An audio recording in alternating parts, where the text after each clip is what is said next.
மொத்தமா வான்ல நம்ம கிரகங்கள் இருக்கு இல்லையா, வான்ல கோள்கள் இருக்கு இல்லையா. சோ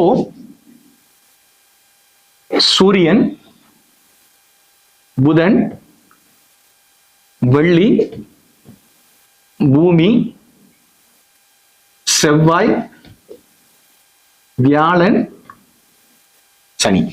இப்போ 6 கோள்கள் இருக்கு. இந்த 6 கோள்கள்ல இப்ப நம்ம பூமியை ரெண்டா பிரிச்சுக்கலாம். இது பகல், இது இரவுன்னு பிரிச்சுக்கலாம். இந்த பகல் முழுவதும் சூரியனின் அடிப்படை தான் வச்சு தானே பண்றோம். இரவும் அதே மாதிரி தானே. சூரியன் எங்கெங்க போகுதோ சூரியன் மறுபடியும் உதயமாகுது. சூரியன் வந்து போயிட்டு திரும்பி ஒரு ரவுண்டு வந்துட்டே இருக்குது. சரியா?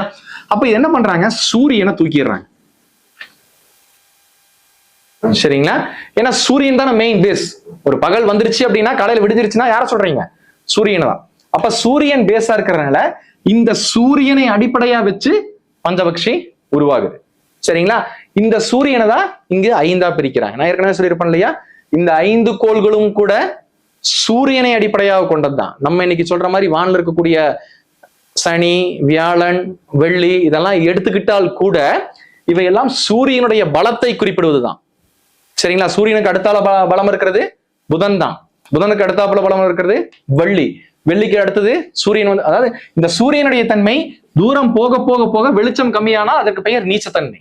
நீச்சத்தன்மைங்கிறது தான் சனியினுடைய பெயர். சனிங்கிறது நீஷம் என்ற ஒரு வார்த்தையை வந்து பெறுது. சூரியன் வந்து தூரம் போக போக போக காற்றா மாறுவான். காற்றுங்கிறது வாயு, வாயுங்கிறது தான் வியாழன். வாயு வியாழன் எல்லாம் ஒன்றுதான். சரியா? பஞ்சபக்ஷியில கூட நம்ம என்ன பண்ணுவோம், நம்ம ஏற்கனவே வந்த வகுப்பு இருந்ததுன்னா உங்களுக்கு அது தெரியும். வியாழனை என்ன சொல்லுவேன், காற்றுக்கோள்னு சொல்லுவேன். வியாழனை காற்றுக்கோள், வியாழன்ங்கிறது வாயு. சரியா? அப்போ இங்க செவ்வாய்ங்கிறது நிலம், சனிங்கிறது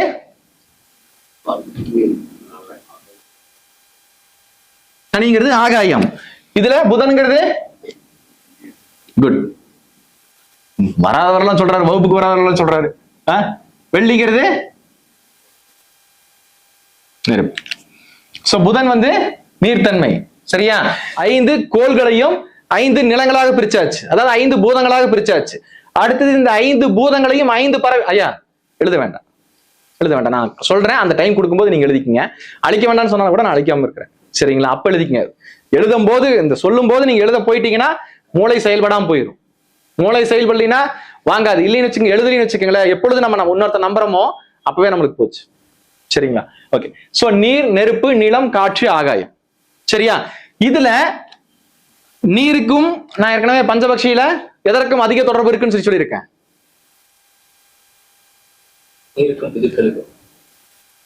நீருக்கும் முன்னோர்களுக்கும். முன்னோர்கள் யாரு? முன்னோர்களோட பண்றதுக்கு என்ன பறவை நம்ம யூஸ் பண்றோம்? காகம். சோ நீருக்கும் காகத்திற்கும் ரொம்ப சம்பந்தம் இருக்கு ஆரம்பத்துல இருந்து. சரியா? காக்கையினுடைய வடிவம் எடுத்து விநாயகர் பெருமான் என்ன பண்றாரு, அகத்தியருடைய கமண்டலத்தை தட்டி விடுற கதையெல்லாம் கேள்விப்பட்டிருப்போம் இல்லையா? மேலும் இன்னும் நம்ம கேள்விப்பட்டிருப்போம், ஒரு இடத்துல தண்ணி வந்து கீழே இருந்ததாமா, கல்லை போட்டு என்ன பண்ணிச்சாமா, காகம் தண்ணியை வந்து மேல தூக்கி சாப்பிட்ட கதையெல்லாம் உண்டு. சோ தண்ணிக்கும் காகத்திற்கும் ரொம்ப சம்பந்தம் உண்டு. காகத்தை வந்து நீர் பறவையா தான் வடிவமைச்சாங்க. சரிங்களா? மற்றவர்கள் சொல்ற மாதிரி அது நெருப்பு பறவை அல்ல. காகம் வந்து முழுக்க முழுக்க நீர் பறவை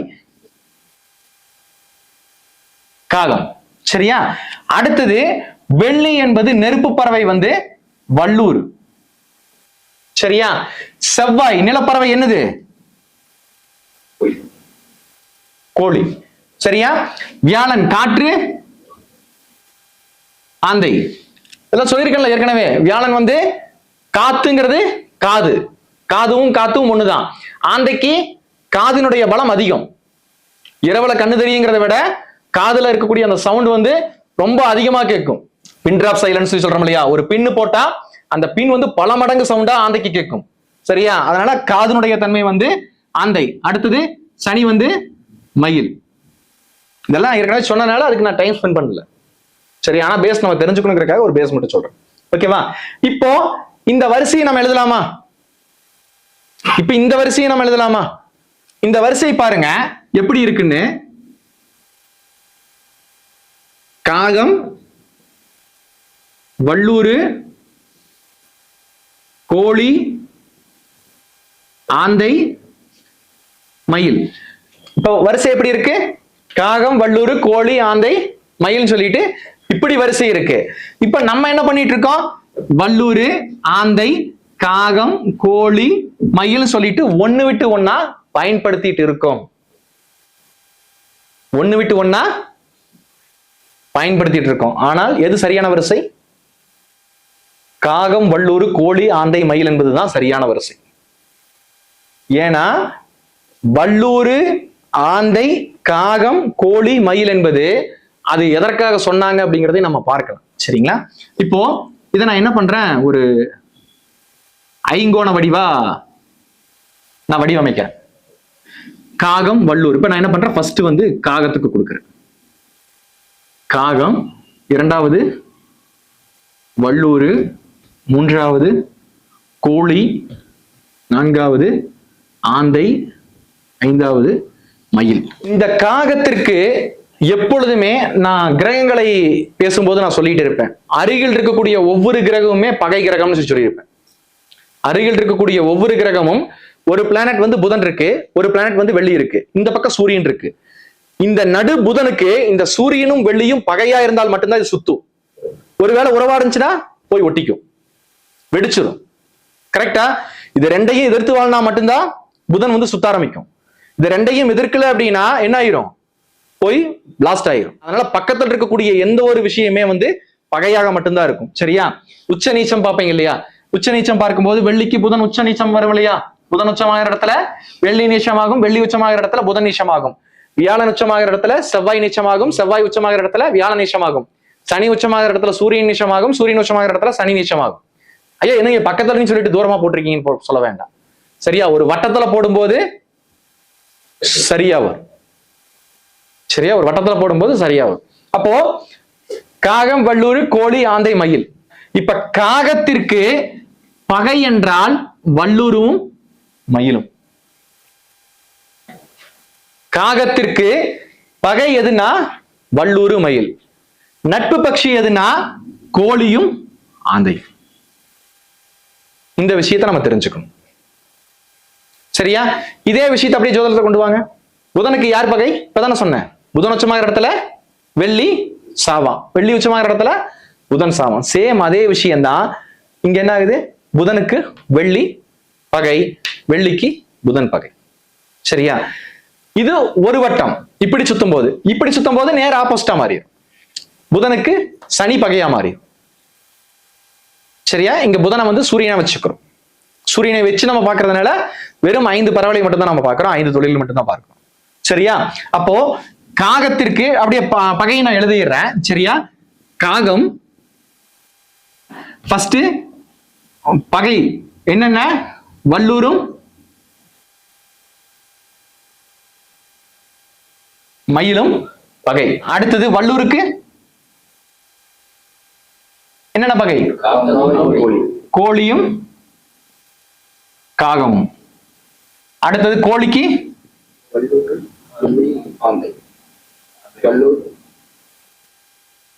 ஆந்தை,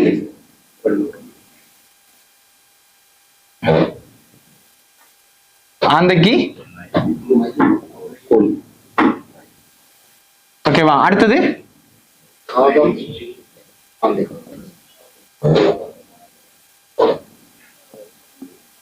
இப்பொழுது கூகுள்லயோ வேற எதுலயாவதோ எடுத்து பார்க்கலாம், இது சரியா இருக்கு அப்படின்னு. 2 இடத்துல தவறா இருக்கும் பஞ்சாங்கத்துல. இந்த விஷயம் தெரிஞ்சாதான் சரி எது தவறுதுன்னே நமக்கு சரி சொல்ல முடியும். இந்த விஷயம் தெரியலனா சரி எது தவறுதுன்னே நமக்கு தெரியாம போயிடும். இப்போ எல்லா பறவையும் 2 இடத்துல மாறும். வல்லூர் இங்க வந்துருச்சா, இங்க வந்துருச்சா, மயில் இங்கேயும் இங்கேயும், கோழி இங்கேயும் இங்கேயும், காகம் இங்கேயும் இங்கேயும், ஆந்தை இங்கேயும் இங்கேயும். கூகுள்ல பாத்தீங்கன்னா எல்லாம் கரெக்டா வரும். ஒரு 2 பறவை மட்டும் 3 இடத்துல வரும். அப்ப அது சரியா? ஃபர்ஸ்ட் விஷயம், ஒரு இடத்துல தவறு இருக்குது அப்படின்னா நம்ம சரியான கணிதம் பண்ணா மட்டும்தான் அந்த தவறையே கண்டுபிடிக்க முடியும்னு சொல்லி சொல்ல வரேன். இல்லைன்னா தவறே கண்டுபிடிக்க முடியாது. அப்போ இதுதான் சரியான ஒரு விஷயம். காகத்திற்கு வல்லூரும் மயிலும், வல்லூருக்கு கோழியும் காகமும், கோழிக்கு ஆந்தையும் வல்லூரும், ஆந்தைக்கு மயிலும் கோழியும், மயிலுக்கு காகமும் ஆந்தையும். இப்படிதான் வந்து நிர்ணயம் பண்ணாங்க. சரியா? அடுத்தது நட்பு பட்சி அப்படின்னா காகத்திற்கு என்னது? கோழியும் ஆந்தையும். அதே மாதிரி வல்லூருக்கு ஆந்தையும் மயிலும். அடுத்தது கோழிக்கு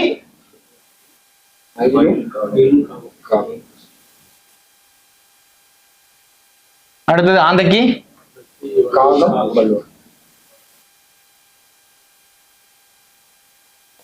அடுத்தது மயிலுக்கு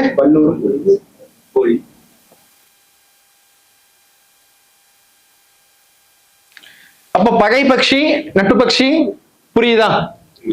பகை பட்சி எப்படி உருவாகுது, நட்பு பட்சி எப்படி உருவாகுதுன்னு இது கிரகங்களுடைய அடிப்படையில் சொல்லி வச்சா இன்னும் சுவாரஸ்யமா இருக்கும். சூரியன் வந்து ஒரு ரவுண்ட் அப்படியே முழுசா போறான். காலையில சூரியன் அப்படியே உதயமாகறான். உதயமான சூரியன் இங்க என்ன ஆகிறான்? சாகரான். மேற்குல இப்போ உதாரணத்துக்கு கீழ்வான்ல சூரியன் வந்து உதயமாகறான். சரியா? மேல்வான்ல சூரியன் சாகரான்னு வச்சுக்கலாம். நடுவுல உச்சிக்கு வருதா சூரியன். அப்ப சூரியன் இங்க வரும்போது அரசாளுது. அப்ப இது உதயம் ஊன், இங்க சாவு, இங்க அரசு. இங்க வரும்போது நடக்குது, இங்க வரும்போது துயில் கொள்ளுது. அப்போ இந்த சூரியன் தான் டெய்லி இது நடந்துட்டு போயிட்டு இருக்கு. அப்ப இந்த சூரியன் கூட எந்த பறவை உதயமாகுதுங்கிறதுக்காக தான் பஞ்சபக்ஷி எடுத்தாங்க. சூரியன் உதயமாகும் போது சூரியனை விடுத்து, ஏன்னா டெய்லியும் சூரியன் தான் ரொட்டேஷனா போயிட்டு இருக்கு. அப்ப போயிட்டு இருக்கும் போது சூரியனை விடுத்து மற்ற பறவைகள் எப்படி சூரியன் கூட எது உதயமாகுது? இன்று சூரியன் கூட காகம் உதயமாகுதா? அப்ப காகத்திற்கு என்ன தன்மை? அடுத்தது சூரியன் கூட வல்லூர் உதயமாகுதா? அப்ப வல்லூருக்கு என்ன தன்மை? அடுத்தது கோழி உதயமான என்ன தன்மை? ஆந்தை உதயமான என்ன தன்மை? மயில் உதயமான என்ன தன்மை? இப்படிதான் ஒவ்வொரு விஷயமும் கொண்டு வந்தாங்க. அதனாலதான் இதுல சூரியனை விட்டுறோம். சூரியன் தான் நம்ம காலகணிதம் பண்றோம். சூரியனை வைத்து ஒவ்வொரு பறவைகளா உதயமாகிறதுக்காக அவங்க அப்படி சொல்லி கொடுத்தாங்க. ஏன்னா இந்த வரிசை நீங்க போட்டீங்கன்னா தான் இந்த வரிசை எழுத முடியும். இந்த வரிசை எப்படி இருக்கும் அப்படின்னு பாத்தீங்கன்னா எல்லாம் ஒண்ணு விட்டு ஒண்ணு இருக்கும். வல்லூர், ஆந்தை, காகம், கோழி, மயில்னு இதுல இருக்கும். இதுல நம்ம பஞ்சாங்கத்துல பஞ்சபக்ஷி வேற புத்தகத்திலயோ மற்ற விஷயங்கள் எல்லாத்துலயுமே இப்படி மாறி மாறி ஒண்ணு விட்டு ஒண்ணு இருக்கும். அது வந்து நட்பு பட்சிகள்னால அப்படி போட்டாங்க. சரிங்களா? சோ வல்லூருக்கு ஆந்தை நட்பு பட்சி. சரியா? ஆந்தைக்கு காகம் நட்பு பட்சி, காகத்திற்கு கோழி நட்பு பட்சி, கோழிக்கு மயில் நட்பு பட்சி. சோ இந்த மாதிரி ஒவ்வொன்றுமே என்ன பண்ணாங்க? நட்பு பட்சியை வச்சு வல்லூர், ஆந்தை, காகம், கோழி, மயில்னு சொல்லி அப்படி உருவாக்கி வச்சாங்க. ஆனால் சரியான வரிசை என்பது இதுதான். இதை வந்து என்ன சொல்லுவாங்க? தேய்விரையில இரவுல ஒண்ணு விட்டு ஒண்ணு சாப்பிடுவாங்க. தேய்விரையில இரவுல ஒண்ணு விட்டு ஒண்ணு சாப்பிடும், ஒண்ணு விட்டு ஒண்ணு தொழில் செய்யும் அப்படின்னு சொல்லி சொல்லுவாங்க. சோ இங்க அதுவும் ஒரு விஷயம் என்னன்னா வரிசை வந்து ஒரே மாதிரிதான் இருக்கும். சரியா? இப்போ நீங்க ஒண்ணு பாருங்க, பூமி காலையில இருந்து சுற்றுது. சரியா? சுற்றி மறுபடியும் காலை வருவதற்கு பூமி சுற்றுது. காலை வருவதற்கு மறுபடியும் பூமி பாதியில போயிட்டு ரிவர்ஸ்லயே சுற்றுது.